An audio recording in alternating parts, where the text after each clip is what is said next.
మేము బతుకున్నామని మునిగేటప్పుడు చేయెత్తినట్టు ఎత్తాను తప్ప ఏది లేదు. ఇవాళ ఒక్కరికని హిస్టరీ ఉన్నదే, ఒక ప్రవీణ్ గారికి ఒక్కరికి కొద్దిగా గొప్ప ఉన్నది. రైట్ పర్సన్ ఇన్ రాంగ్ పార్టీలో ఉన్నాడు ప్రవీణ్ గారు. వారు ఇప్పటికి కూడా ఎందుకు ఇంకా ఇది కాలేకపోతారో అర్థం కావట్లే. ఇక రాజయ్య గారి గురించి నేను కొత్తగా చెప్పేది ఏమున్నదే, ఊరూరికి గీకడం గోకడం తప్ప ఆయన వేరే పని పెట్టుకున్నాడా?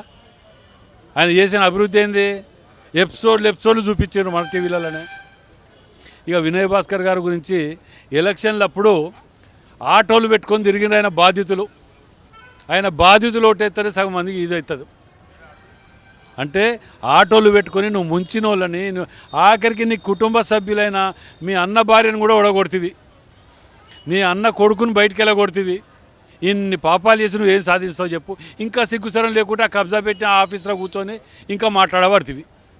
అయితే ఈ రెండేళ్ల కాలంలో కాంగ్రెస్ పార్టీ చేసిందేం లేదు. ముఖ్యమంత్రి రేవంత్ రెడ్డి కావచ్చు, ఇక్కడ నాయని రాజేందర్ రెడ్డి కావచ్చు, కేవలం మాటలకే పరిమితం అవుతున్నారు కానీ చేతలు లేవని చెప్తున్నారు.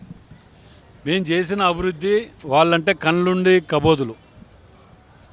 ఇవాళ మీ సాక్షిగా, మీ అందరి టీవీల సాక్షిగా బ్రిడ్జు కూలగొట్టి కట్టింది మేము కాదా? కాళోజీ కళాక్షేత్రం 20-25% కూడా కంప్లీట్ చేయకపోతే 80% కంప్లీట్ చేసేది మేము కాదా? మాడ వీధులు తీసుకొచ్చి చేసేది మేము కాదా? ఇవాళ 6 గ్యారంటీలలో ఉన్న పథకాలు మేము ఇచ్చింది మేము కాదా?